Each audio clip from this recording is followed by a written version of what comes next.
Hey everyone, this is Carbonite, and today I'm going to bring you my Clarissa deck profile.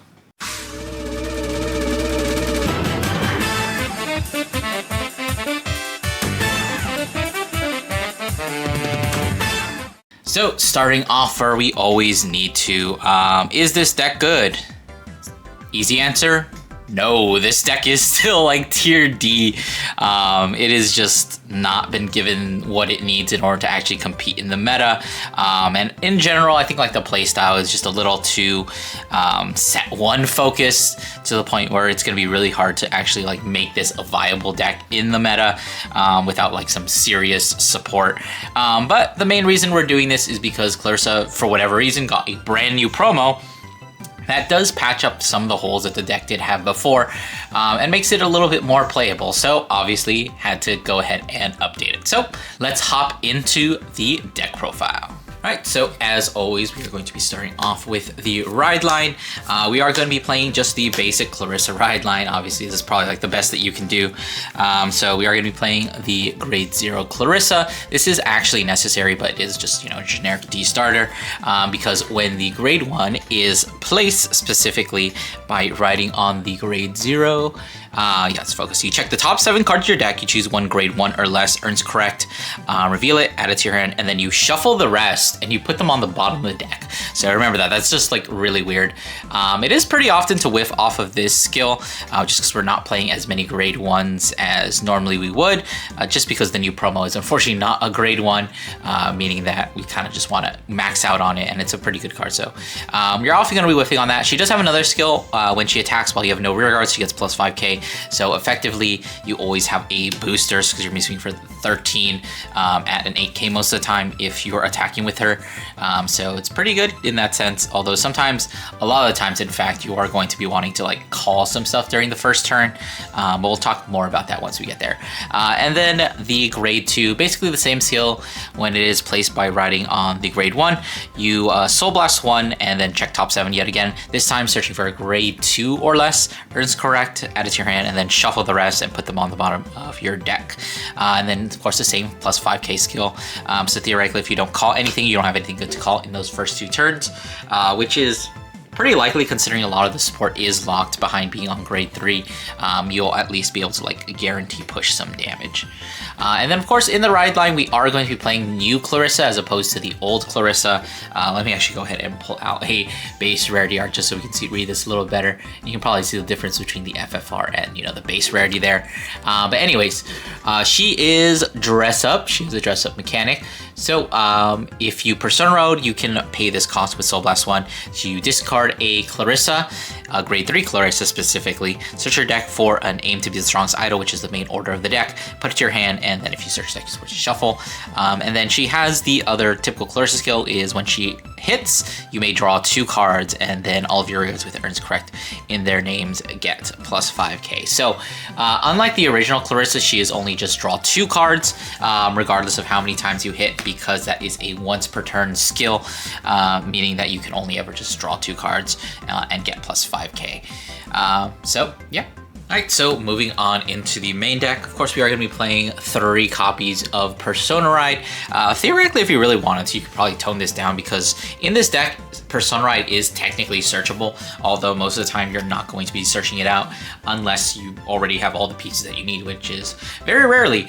And then we're actually going to be playing 2 more copies of base Clarissa. Now, you could always play base Clarissa because she does have a skill that when she's placed on Van by riding into the grade 2, you can counterblast 1 and just search out to kind of guarantee that you have it, because if you ride into this, you guarantee have it, but if you ride in this, you need to see another one in order to actually get it. But I didn't really like that just because it uses a CB, and this deck obviously has no way to get resources back. It's like a set 1 deck, and I don't want to be wasting a resource just to search when I could be using that CB for better things, mainly multi-attack. Anyways, and for our last grade 3, we're just going to play 2 copies of Aim to be the Strongest Idol. This is what the deck is mainly centered around. So you can only play it if you have 5 or more units with Earns Correct and their different card names. So with your Vanguard, you need 4 rear guards, all being different. Previously, we had to play all the cards on the artwork here, which were all pretty much terrible, but now we're able to play a lot less of them, making this much easier to actually attain.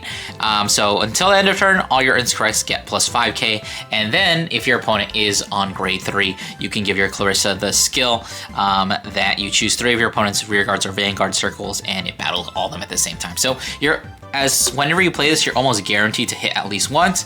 And of course, with new Clarissa, you only need to hit once in order to draw the 2 cards and get the 5k. So sometimes I will not play this on the first grade 3 turn. Like if you're going first, there's really no point to actually playing this. You're just getting a bunch of power, and because you're not going to be able to hit anything other than you're not going to be able to hit attack or rear guards. So there's really no point. But honestly, just the 2 copies in case one goes to damage zone, because with the new Clarissa, you can just search it out from the drop zone. All right, moving on into the grade 2s and the actual Earns Correct cards. Of course, we are going to be playing 4 copies of Evelyn. Evelyn is honestly the only good Earns Correct from the original 5. And that is because, although she is an 8k base, when she is placed on rear from hand, if your Vanguard is Clarissa, specifically the grade 3, meaning that you can't do this until you get to turn 3, which is kind of unfortunate. CB1, search a deck for Earns Correct, you reveal it to your opponent, and then if you don't have a rear guard with the same name, you may call it to rear guard, otherwise it goes back into the deck and you shuffle. So she is here to, assemble the goons, as it were, so that you can actually play the Aim to be the Strongest Idol. This card has actually become a little bit better with the promo, which we'll talk about next, because those 2 kind of create a little bit of a resource loop. As funny as it is, saying like resource loop in Clarissa is just like a very funny idea. But let's go ahead and talk about it. With the new promo, played at 4 copies, this is an Earns Correct follower this time. Her name is Ortimo. But she has 2 really good skills. When she's placed on rear, which unlike Evelyn, from anywhere, so you can actually call her off of Evelyn, which is pretty cool. If you have Vanguard with Clarissa in its card name, meaning that unlike Evelyn, you can actually play this on turn 2. You EB3 and you choose one of the following effects. So either you choose a grade 2 or less card with Earns Correct in its card name and a different card name than her, and you call it to rear guard as rest. A little unfortunate, but there's actually ways to circumvent that, as we'll talk about later. And then if you have a grade 3 or Vanguard, instead you can also choose this effect, which is you either choose a grade 2 or less Earns Correct, or a Aim to be the Strongest Idol from your drop, and you just put it into your hand. That means that if you have like any one of these, you can use it to search out the other one. So once you get one of these in circulate, so you can call the Evelyn, use the Evelyn skill, call out the promo, add something else back, or say you get your board wiped, you have this, call this, add the Evelyn that got retired back to hand, call it, call something else, or vice versa, call, add back the Evelyn, call it, and then use that, basically. So really good in that sense. And then of course that's not all. She has another skill, which is whenever you play the Aim to be the Strongest Idol, all of your rear guards in the same column as her get another 5k. Technically it's not rear guards, but you're never going to put her behind the Vanguard. I don't know why you would do that. You have better things.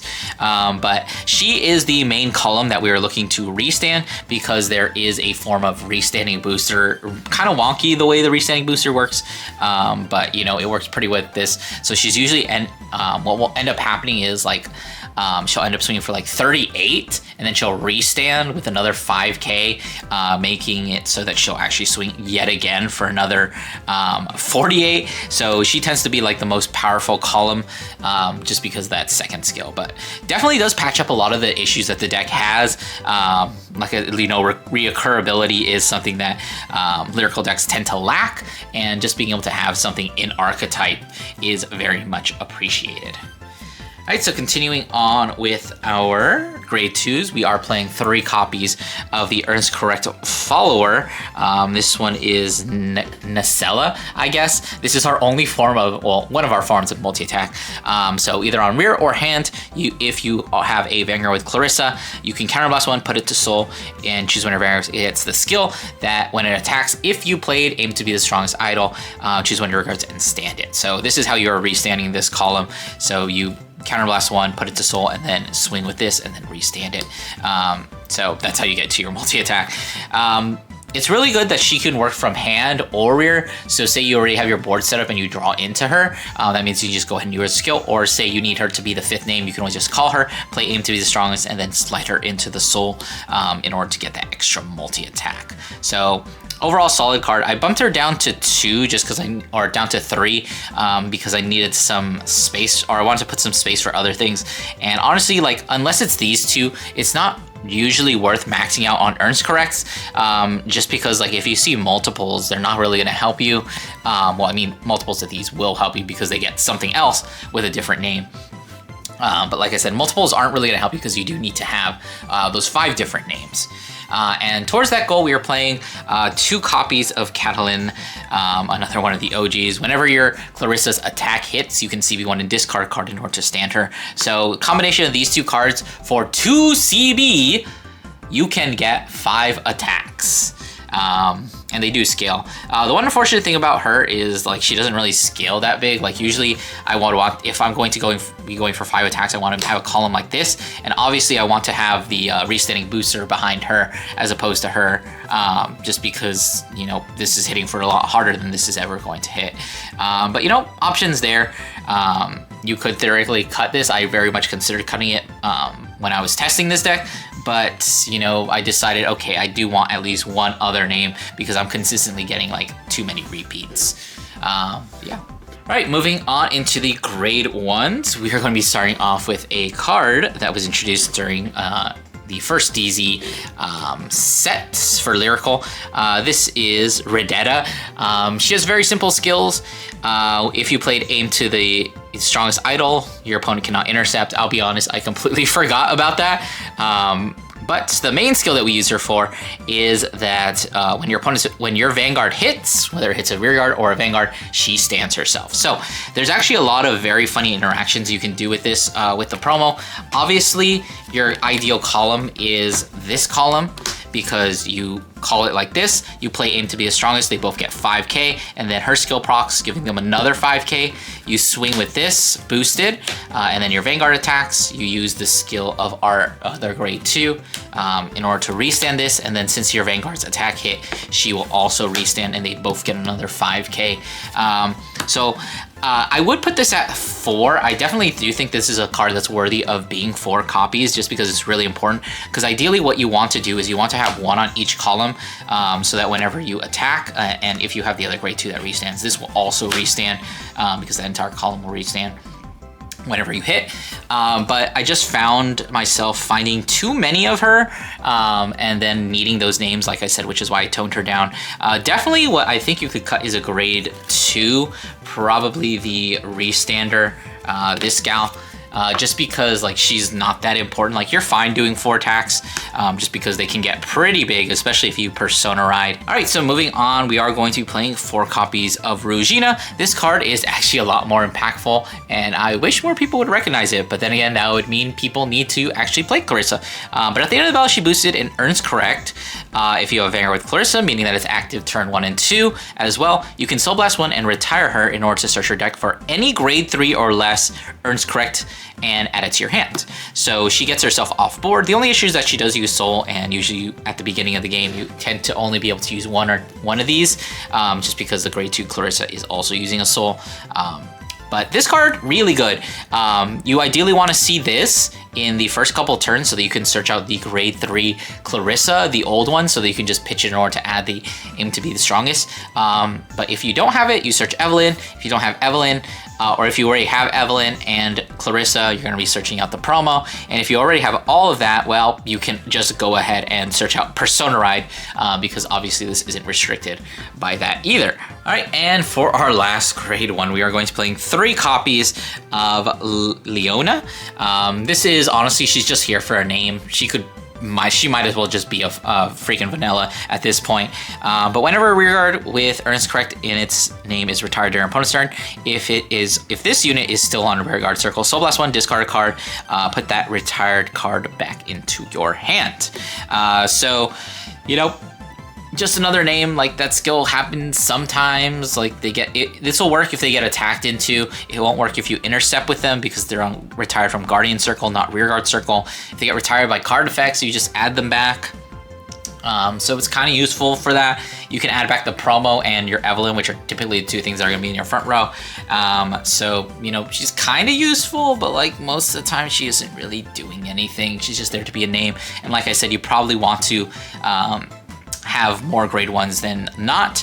I think before I was playing the 4-2 ratio, which you definitely could do, but like I said, I just kept finding myself having like 2 of these, which is great and all, but like when you need one more name, she's just kind of there to bail you out. But yeah. All right, finishing off with just the basic things. 4 PGs, play Elementaria. I don't care enough about this deck to actually put Elementaria into it. But obviously, if you care enough about this deck to play it, I would say play Elementaria. All right, and so for the trigger lineup, of course, we're going to be playing the 4-8 crit. Just because, you know, you want to kill as fast as possible. I am playing Soul and crits here, but like obviously nothing really uses Soul. And like on the contrary, like you do put cards into Soul, so you'll always be able to Soul Blast for Clarissa's skill, assuming you Persona Ride. For other triggers, we're just gonna be playing the 3 front. You could theoretically play draws in this because like your deck is kind of bad, and you know you kind of need to draw into pieces, and there isn't really that much draw power outside of Clarissa's you know, on hit draw 2, which you think is enough, but like when most of your cards are terrible, it doesn't really do much. But yeah, you could definitely do that. But I'm just playing fronts because like obviously your attack pattern allows for it. You swing face and then you restand your rear guards and then you swing face again. So yeah, it's just fronts to help kill, although this deck doesn't really have a chance of actually killing. And then of course 4 heals, same thing I always say, and over trigger can play whatever you want. Personally, in Deer Days where I've been testing this deck, I've been playing blue just because, you know, you're piece reliant, so getting those pieces back is really good. But for real life, I don't want to be bothered to find one of my blue OTs, so I'm just playing Lyrical right now. All right, that's going to do it for my deck profile, so I hope you guys enjoyed. Don't forget to do those things, like, comment, subscribe, and I'll see you guys in the next one.